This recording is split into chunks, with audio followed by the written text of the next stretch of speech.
The boarding school with no alumni. The brass nameplate on the wrought iron gates read Thornfield Academy for Young Gentlemen, founded 1847, but everyone in the village of Millbrook simply called it the school that swallows boys. I first heard those words on a grey October morning in 1923, spoken by Mrs. Hartwell, the baker's wife, as she handed my father a loaf of bread still warm from the oven. Her eyes had lingered on me with something that might have been pity, though at 13, I was too proud to acknowledge it. My name is Edmund Blackwood, and I was to be the newest student at Thornfield Academy, a place my father assured me would make a proper gentleman of me. What he failed to mention, and what I would discover in the months that followed, was that Thornfield had a peculiar reputation in the surrounding countryside. In its 76 years of operation, not a single graduate had ever returned to visit. Not one alumnus had ever written to the school. It was as if every boy who passed through those imposing stone walls simply vanished from the world they had known before. The carriage ride from the railway station to the school took nearly an hour through winding country roads lined with ancient oak trees whose branches formed a canopy so thick that even midday felt like twilight. My father sat beside me in uncomfortable silence, occasionally clearing his throat as if to speak, but never quite managing to find the words. I understood his discomfort. Since my mother's death the previous spring, our conversations had become stilted affairs, punctuated by long pauses and careful avoidances of anything that might stir up the grief that hung between us like morning fog. The school itself emerged from the landscape like something from a Gothic novel. Built of dark grey stone that seemed to absorb rather than reflect light, Thornfield Academy rose 3 stories high, with tall, narrow windows that reminded me of watchful eyes. Ivy covered much of the eastern wall, its leaves already turning the deep red of autumn, and smoke curled from several chimneys into the overcast sky. The building was imposing without being beautiful, functional without being welcoming. As our carriage pulled up to the main entrance, I noticed other boys watching from various windows. They didn't wave or show any sign of curiosity about the new arrival. Instead, they observed with the detached interest of scientists studying a specimen. Their faces were pale and serious, older than their years should have warranted.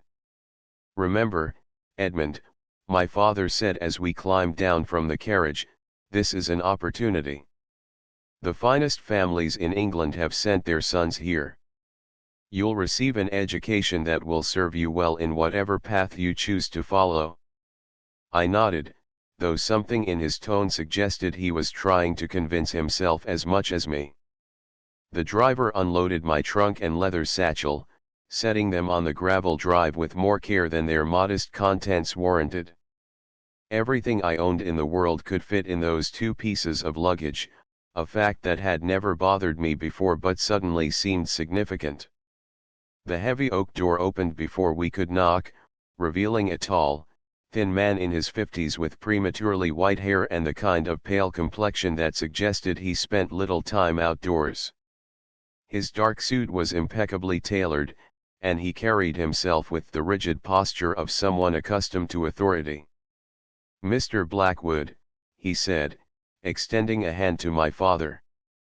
"I am Dr. Aldrich Pemberton, headmaster of Thornfield Academy. Welcome." His handshake was firm but brief, and when he turned to me, his grey eyes seemed to look right through me rather than at me. "And you must be Edmund. We been expecting you." The entrance hall was as imposing as the exterior, with a vaulted ceiling that disappeared into shadows and portraits of stern-faced men lining the walls. A grand staircase curved upward to the floors above, its banister worn smooth by countless hands. The air smelled of old wood, leather-bound books, and something else I couldn't quite identify, something medicinal, perhaps, or chemical. "If you'll follow me to my office," Dr. Pemberton said, "we can complete the necessary paperwork, and then I'll have one of our senior boys show Edmund to his dormitory." The headmaster's office was a study in controlled chaos. Books lined every wall from floor to ceiling, their spines bearing titles in Latin, Greek, and languages I didn't recognize. Papers covered his desk in neat stacks, and several scientific instruments, a microscope, a collection of glass beakers, what appeared to be an early model of a wireless radio, occupied a table near the window. Thornfield Academy, Dr. Pemberton began as we settled into leather chairs that had seen better days, is not like other schools. We don't simply educate boys, we transform them. When a young man leaves our institution, he is fundamentally changed, prepared for a life of purpose and achievement that his former self could never have imagined. My father leaned forward, interested. What makes your method so effective, Dr. Pemberton? The headmaster smiled, but it didn't reach his eyes. We believe in total immersion, Mr. Blackwood. Our students live, breathe, and dream their education. They form bonds with their studies and with each other that transcend the ordinary relationships found in day schools.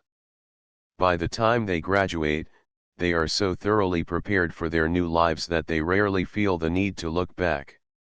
Something in his phrasing made me uncomfortable, though I couldn't articulate why. The way he spoke about the boys sounded less like education and more like transformation in a more literal sense. The paperwork was completed quickly, my father signing documents that he barely glanced at, Dr. Pemberton explaining policies and procedures in a monotone that suggested he had given this speech countless times before. When it was finished, my father stood to leave, and I felt a sudden panic at the thought of being left alone in this strange place. "I'll write to you every week," I said, trying to keep the desperation out of my voice. My father's expression softened for a moment. "Of course, my boy. And I'll visit when I can, though Dr. Pemberton has explained that the school prefers to minimize outside distractions during the academic year." We embraced awkwardly, and then he was gone, leaving me alone with the headmaster and the growing certainty that I had just crossed a threshold from which there might be no return. Dr. Pemberton rang a small bell on his desk, and within moments, a boy appeared in the doorway. He was perhaps 16, with dark hair and intelligent brown eyes, but there was something about his demeanor that struck me as oddly formal for someone his age. "Edmund, this is Marcus Whitmore, one of our senior students. Marcus, please show Edmund to the Ashford dormitory and help him get settled." Marcus stepped forward and extended his hand with the same formal precision I had observed in the headmaster. "Welcome to Thornfield, Edmund. I'm pleased to make your acquaintance." His manner of speaking was strangely old-fashioned, as if he had learned English from books rather than conversation. As we left the office and climbed the grand staircase, I tried to make conversation. "How long have you been here, Marcus?" 3 years, he replied without looking at me. "I arrived when I was 13, much like yourself. Do you like it here?" He paused on the landing, considering the question with more seriousness than it seemed to warrant. "Like is perhaps not the appropriate word. Thornfield is transformative. One learns to appreciate its unique qualities." The dormitory was on the second floor, a long room with 12 beds arranged in 2 rows. Each bed had a small wooden chest at its foot and a narrow wardrobe beside it. The windows faced west, offering a view of the school's extensive grounds, which included formal gardens, a small lake, and what appeared to be several outbuildings whose purpose I couldn't determine. "That will be your bed," Marcus said, indicating one near the middle of the room. "Dinner is served at 6 o'clock sharp in the dining hall. Classes begin tomorrow at 8. You'll find your schedule and textbooks on your chest." I looked around the dormitory, noting that while several beds showed signs of occupancy, the room felt strangely empty. Where are the other boys? Attending their afternoon tutorials, Marcus replied. You'll meet them at dinner. He turned to leave, then paused at the doorway. A word of advice, Edmund. Thornfield has its own way of doing things. The sooner you learn to adapt, the easier your transition will be. Alone in the dormitory, I unpacked my belongings and tried to make sense of my new surroundings. The schedule on my chest was written in the same formal script I had noticed in Marcus's speech patterns. Along with the usual subjects, Latin, mathematics, natural philosophy, English literature, there were classes I had never heard of, theoretical applications, advanced synthesis, and something called preparatory integration. The textbooks were equally puzzling. While some were standard academic texts, others bore titles like Principles of Cognitive Restructuring and Foundations of Identity Modification. The authors' names were unfamiliar, and when I opened one of the books, I found that many of the concepts discussed were far beyond what I would have expected for a boy my age. As the afternoon wore on, I began to hear sounds from other parts of the building, footsteps in the corridors, muffled voices, the occasional closing of a door. But no one came to the dormitory, and I began to feel increasingly isolated and anxious about what I had gotten myself into. At precisely 6 o'clock, a bell rang somewhere in the building, and I made my way downstairs to find the dining hall. It was a large room with long wooden tables and benches, lit by electric chandeliers that cast a warm but somehow artificial glow over everything. About 40 boys were already seated, ranging in age from what appeared to be 11 or 12 to perhaps 18. What struck me immediately was how quiet they were. In my previous school, mealtimes had been raucous affairs filled with laughter, conversation, and the general chaos of boys being boys. Here, the students ate in near silence, occasionally speaking to their neighbors in low, measured tones that reminded me of adults at a formal dinner party. I found an empty seat near the end of one table and was immediately approached by a boy who appeared to be about my own age. He had sandy hair and freckles, and unlike the others, his manner seemed more natural and relaxed. "You must be the new boy," he said, sitting down beside me. "I'm James Ashford. This is my second year here." "Edmund Blackwood," I replied, grateful to finally encounter someone who seemed normal. "Is it always this quiet at dinner?" James glanced around nervously before answering. "You learn to appreciate the peace," he said, but his tone suggested he was reciting something he had been taught rather than expressing his own opinion. The meal itself was well prepared but bland: roasted chicken, boiled potatoes, steamed vegetables, all perfectly edible but lacking any distinctive flavor or seasoning. As we ate, I tried to engage James in conversation about the school, his classes, his life before Thornfield, but his responses became increasingly vague and formal as the meal progressed. "What do you do for fun here?" I asked. "We have recreational periods," he replied. "Reading, chess, nature walks. The school provides many opportunities for intellectual stimulation." "But what about sports? Games? Don't you ever just play?" James looked at me with genuine confusion, as if I had asked him about some foreign concept he couldn't quite grasp. "Play is for children, Edmund. We're here to become men." After dinner, the boys dispersed to various activities, some to the library, others to what appeared to be study groups, a few to walk in the gardens despite the growing darkness. I followed James to the library, hoping to learn more about my new environment. The library was impressive, with thousands of volumes arranged on shelves that reached nearly to the ceiling. But like everything else at Thornfield, it felt somehow sterile and unwelcoming. The boys who were reading sat in perfect silence, their posture rigid, their attention completely focused on their books. I selected a volume of poetry and tried to read, but I found myself constantly distracted by the strange atmosphere of the place. Every so often, I would catch one of the other boys watching me, but when I looked directly at them, they would immediately return their attention to their books. As the evening progressed, I began to notice other peculiarities.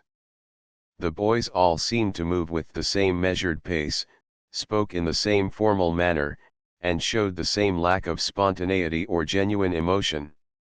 It was as if they were all following some invisible script that I hadn't been given. When the bell rang at 9 o'clock, signaling bedtime, I followed the others back to the dormitory. As we prepared for sleep, I tried once more to engage my dormitory mates in normal conversation, but their responses were polite, brief, and strangely impersonal. "Where are you from, James?" I asked as we changed into our night clothes. "London," he replied. "My father is in banking." "Do you miss home?" He paused, his expression becoming distant. Home is a concept that becomes less relevant as one matures. Thornfield is our home now. But surely you miss your family? Your friends? One learns to form new attachments, he said, but there was something hollow in his voice, as if he were reciting words that had lost their meaning. That first night, I lay awake for hours, listening to the sounds of the old building settling around me and trying to understand what I had observed. The other boys breathed deeply and regularly in sleep, but even their slumber seemed somehow controlled and unnatural.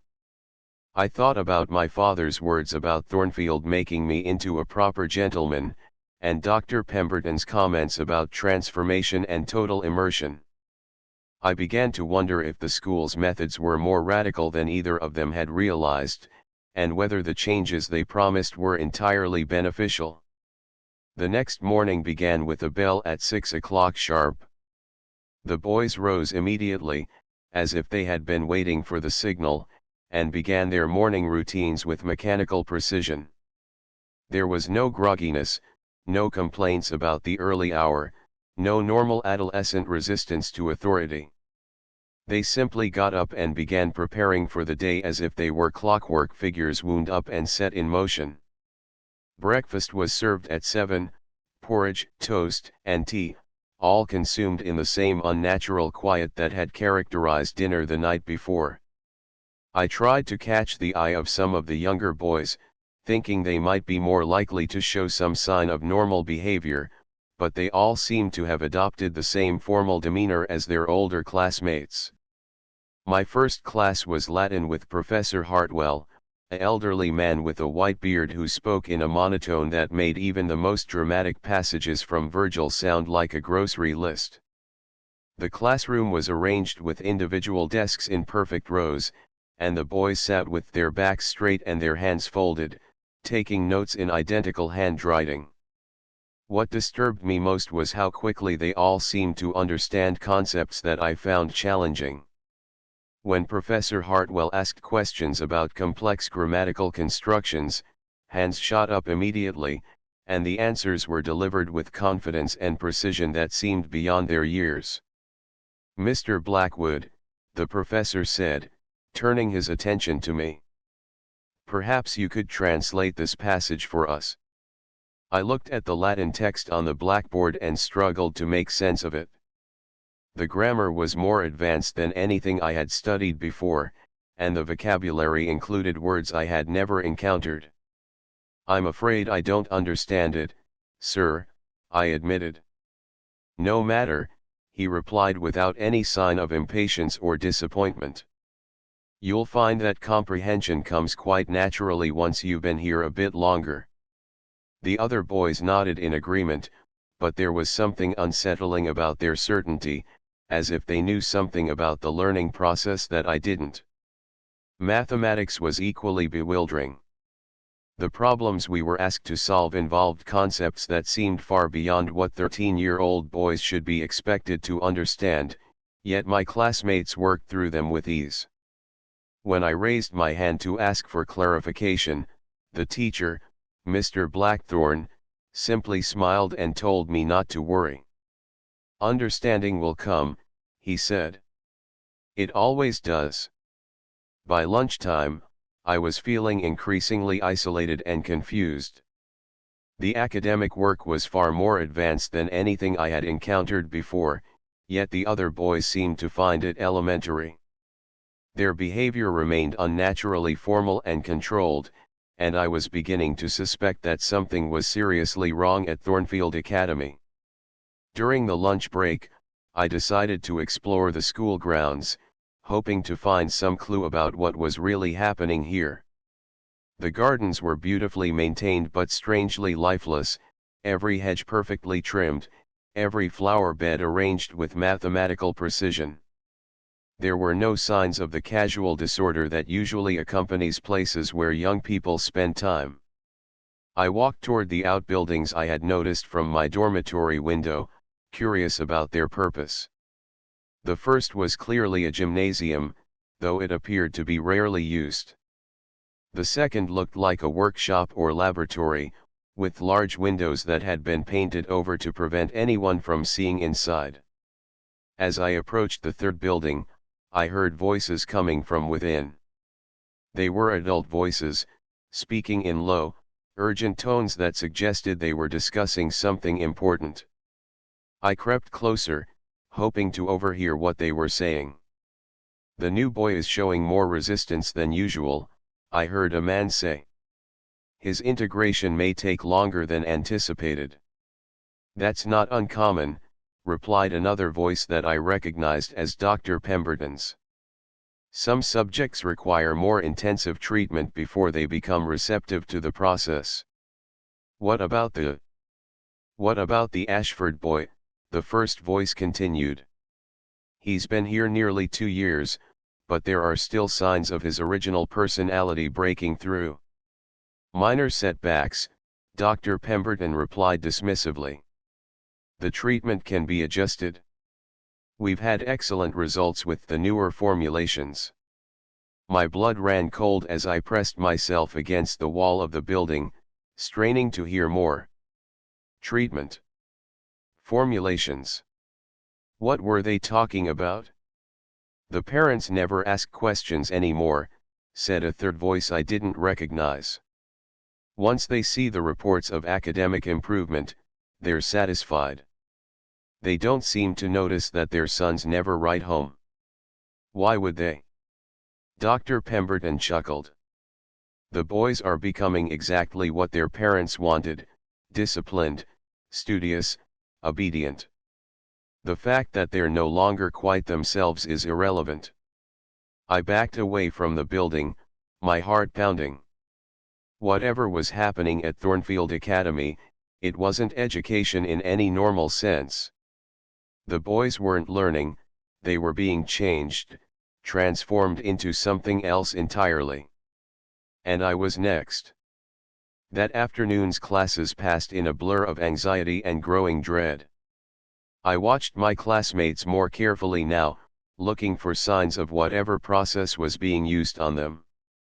Their movements were too coordinated, their responses too uniform, their personalities too similar. It was as if they were all becoming variations of the same person. During theoretical applications, a class whose purpose I still couldn't fathom, Professor Whitmore had us work with strange diagrams and formulas that seemed to have nothing to do with any academic subject I knew. The other boys copied them down dutifully, but when I looked at my own notes later, the symbols seemed to shift and blur before my eyes. Advanced synthesis was even more disturbing. We were given small vials of clear liquid and instructed to add them to our afternoon tea. The teacher, Dr. Morrison, explained that it was a nutritional supplement designed to enhance cognitive function, but I noticed that the boys who had been at the school longest showed no curiosity about what they were consuming. When my turn came, I pretended to drink the mixture but actually poured it into a potted plant when no one was looking. The liquid had a sharp, chemical smell that reminded me of the medicinal odor I had noticed in the entrance hall. That evening at dinner, I observed my fellow students even more carefully. Their conversation, such as it was, followed predictable patterns. They discussed their studies with enthusiasm but showed no interest in anything outside the school. They spoke of their families in past tense, as if those relationships belonged to someone else. Most disturbing of all, they seemed genuinely content with their situation. "Edmund," James said as we walked back to the dormitory after dinner, "you seem troubled. Is there anything I can help you with?" His concern appeared genuine, but there was something mechanical about the way he expressed it, as if he were following a script for how to interact with a new student. "I'm just having trouble adjusting," I said carefully. "Everything here is so different from what I expected." "Change is always difficult at first," he replied. "But you'll find that resistance only makes the process more uncomfortable. It's better to embrace what Thornfield has to offer." "What if I don't want to change?" James looked at me with what might have been pity. "Everyone changes, Edmund. The question is whether you'll guide that change or let it happen to you. Here, we learn to become our best selves. But what if our best selves aren't who we really are?" He paused, and for a moment, I thought I saw a flicker of something, confusion, perhaps, or a distant memory of doubt. But it passed quickly, replaced by the same serene certainty that characterized all the boys at Thornfield. "Who we really are is often less important than who we can become," he said finally. That night, I lay awake planning my escape.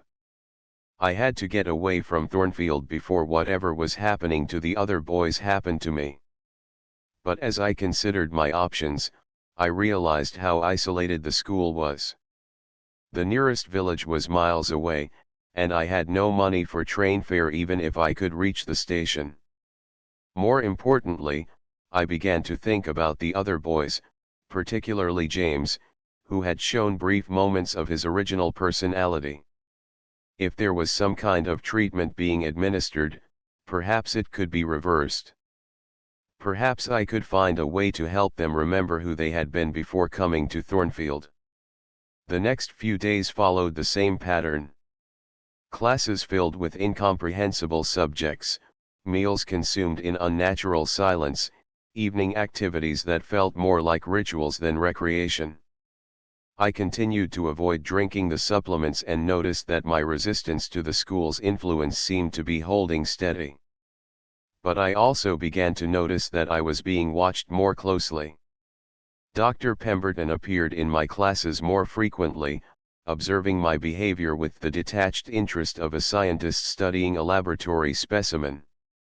The teachers asked me more questions, as if testing my responses for signs of change. On my fifth night at the school, I was awakened by the sound of footsteps in the corridor outside the dormitory. I lay still, pretending to sleep, as the door opened quietly and someone entered the room. Through barely opened eyes, I watched as a figure in a white coat approached one of the beds and administered something to the sleeping boy, an injection of some kind. The figure moved systematically through the room, visiting each bed in turn. When they reached my bed, I forced myself to breathe deeply and regularly, mimicking the sleep patterns I had observed in the other boys. I felt a brief pressure on my arm, followed by a slight stinging sensation, and then the figure moved on. After they left, I examined my arm and found a small puncture mark. Whatever they had injected me with was already beginning to take effect. I felt drowsy and disoriented, and my thoughts seemed to be moving through thick fog. But I fought against the sensation, biting my tongue to stay alert and focusing on the pain to maintain consciousness. Gradually, the effects began to fade, though I continued to feel sluggish and confused for the rest of the night. The next morning brought a new development. During breakfast, Dr. Pemberton announced that there would be a special assembly for all students. We filed into the main hall, where chairs had been arranged in perfect rows facing a small stage. "Gentlemen," the headmaster began, "today marks an important milestone in your education. You have all made remarkable progress in adapting to Thornfield's unique methods, and it's time to take the next step in your development." He gestured to a table that had been set up on the stage, covered with what appeared to be medical equipment. "Dr. Morrison will be conducting individual assessments to determine your readiness for advanced placement. This is a great honor and represents the culmination of everything you've worked toward." The boys around me nodded approvingly, but I felt a chill of fear. Whatever this assessment involved, I was certain it wasn't something I wanted to experience. "We'll begin with our newest student," Dr. Pemberton continued, his eyes finding mine in the crowd. "Edmund Blackwood, please come forward." I stood slowly, my mind racing as I tried to think of a way to avoid whatever was about to happen. The other boys watched with the same detached interest I had noticed when I first arrived, as if they were observing a routine procedure rather than something that might fundamentally alter who I was. As I walked toward the stage, I noticed that the doors to the hall had been closed and that several adults I didn't recognize were standing near the exits. There would be no escape this time. Dr. Morrison smiled as I approached the table, but his expression was cold and clinical. "Don't worry, Edmund," he said. "This won't hurt a bit. In fact, you'll find it quite pleasant. Most boys describe it as liberating." I looked back at my classmates, searching for any sign of alarm or concern, but their faces remained blank and accepting. Whatever had been done to them had been so thorough that they couldn't even recognize danger when they saw it. "Please lie down on the table," Dr. Morrison instructed, patting a padded surface that looked disturbingly like an operating table. I hesitated, and Dr. Pemberton stepped forward. "Is there a problem, Edmund?" I don't understand what this is for," I said, trying to keep my voice steady. "It's simply a medical examination," he replied smoothly. "Nothing to be concerned about. All our students undergo this procedure as part of their academic progression." I looked around the room one more time, hoping to see some sign of support or understanding from the other boys. Instead, I saw James Ashford watching me with an expression I couldn't quite read. For just a moment, his carefully controlled facade seemed to slip, and I saw something that might have been recognition or even fear. That brief glimpse of his true self gave me hope. If James could still feel fear, then perhaps the process wasn't irreversible. Perhaps there was still time to save not just myself, but all of them. "I'd like to write to my father first," I said, playing for time. "To let him know how I'm doing." Dr. Pemberton's smile became strained. "That won't be necessary, Edmund. Your father is quite satisfied with your progress. Now, please cooperate with Dr. Morrison." "What if I refuse?" The question hung in the air like a challenge. The adults exchanged glances, and I could see them calculating their next move. The boys in the audience shifted uncomfortably, as if my defiance was causing them physical discomfort. "Refusal isn't really an option," Dr. Pemberton said finally. "You're here for your own good, Edmund. We're trying to help you become the best version of yourself. What if I like the version I already am?" "That's exactly the kind of thinking we're here to correct," he replied, his patience clearly wearing thin. "You're 13 years old. You have no idea what's best for you." Two of the men near the doors began moving closer, and I realized that my time for resistance was running out. But as I looked at James again, I saw him mouth a single word, "Run." I didn't hesitate. I bolted from the stage, pushing past Dr. Morrison and heading for the nearest exit. The men tried to intercept me, but I was smaller and faster, and I managed to slip past them into the corridor. Behind me, I could hear shouting and the sound of pursuit, but I didn't look back. I ran through the halls of Thornfield Academy, past the classrooms where I had spent the last week pretending to learn, past the dormitory where I had lain awake planning this moment. I burst through the front doors and into the gray morning light, my feet pounding on the gravel drive as I headed for the gates. They were closed, but I managed to climb over them, tearing my clothes on the iron spikes but not caring about anything except getting away. The road stretched ahead of me, empty and unwelcoming, but it represented freedom from whatever Thornfield Academy was really doing to its students. I ran until my lungs burned and my legs felt like they might collapse, and then I kept running. It wasn't until I reached the village of Millbrook that I allowed myself to stop and think about what I had escaped. Mrs. Hartwell, the baker's wife who had spoken of the school that swallows boys, took one look at my torn clothes and frightened expression and immediately brought me inside. "You're from the school," she said, and it wasn't a question. I nodded, still too breathless to speak. "How did you get away?" she asked, pouring me a cup of tea with hands that shook slightly. "I ran," I said simply. She studied my face for a long moment, then went to a drawer and pulled out a thick folder.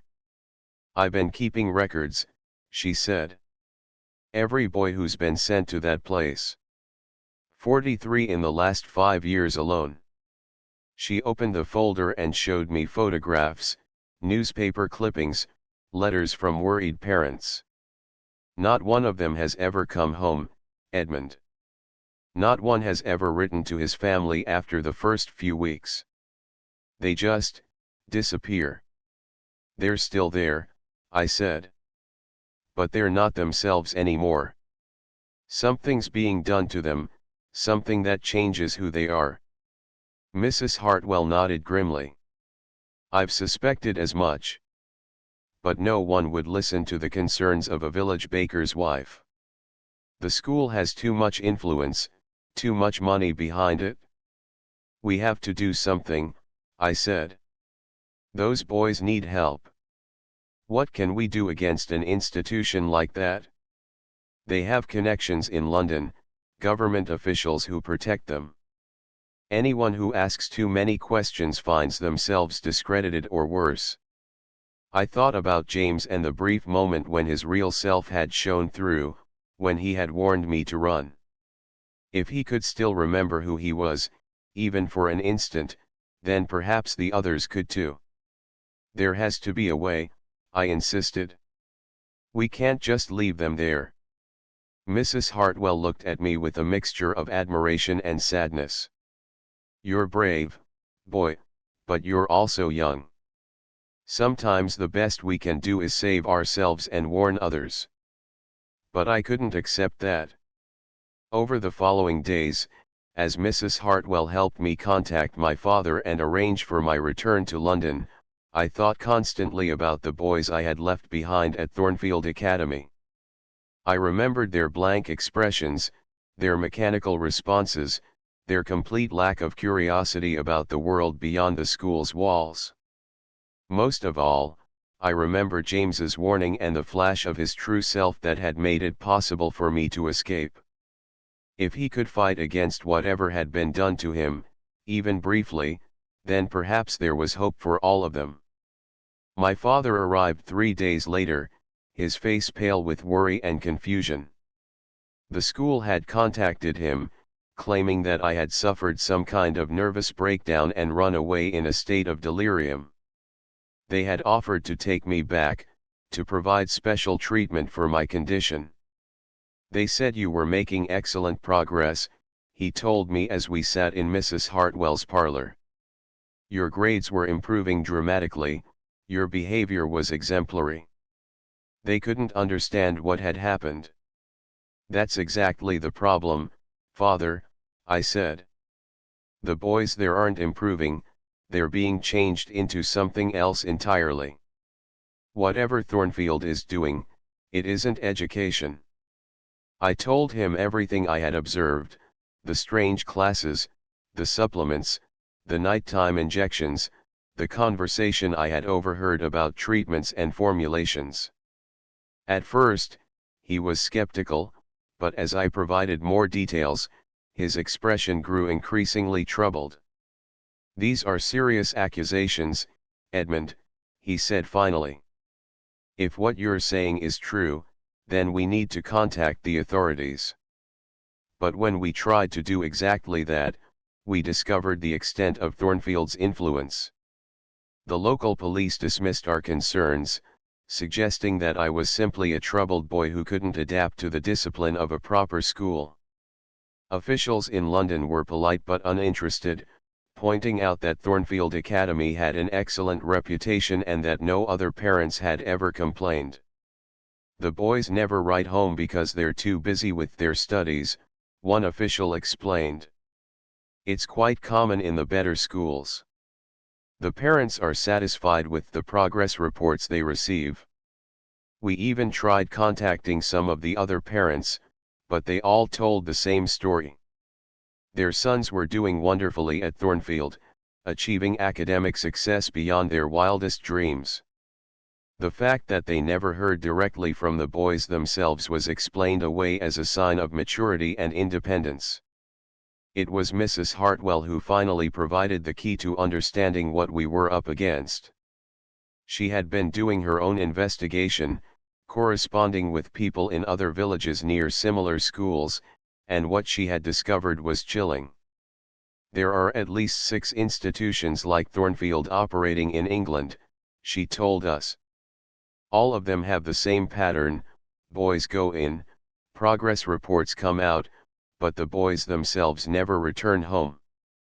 And all of them are connected to the same group of investors, the same board of directors." She showed us documents she had obtained through various sources, revealing a network of schools that were conducting what appeared to be large-scale experiments on their students. The goal, as far as she could determine, was to create a generation of young men who were completely compliant, academically gifted, and emotionally detached from their previous lives. "They're trying to engineer the perfect citizens," she said. "Boys who will never question authority, never rebel against the system, never cause trouble for those in power." The implications were staggering. If Thornfield and schools like it were successful, they could fundamentally alter the character of an entire generation. The boys who emerged from these institutions would go on to positions of influence in government, business, and society, but they would do so as hollow shells of their former selves. "We have to expose this," my father said, his voice filled with determination. "Whatever the cost, we can't let this continue." But exposing Thornfield proved to be more difficult than we had anticipated. The school's supporters included members of parliament, wealthy industrialists, and influential figures in the press. Our attempts to publicize what was happening were met with legal threats, character assassination, and systematic discrediting of our claims. Worse, we began to receive visits from men who claimed to be government officials but who seemed more interested in intimidating us than investigating our allegations. They suggested that continued interference with Thornfield's operations would be viewed as unpatriotic and potentially treasonous. "The school is conducting important research," one of them told my father. "Research that could benefit the entire nation. Your son's wild stories are threatening vital work." It became clear that we were fighting against forces much larger and more powerful than we had realized.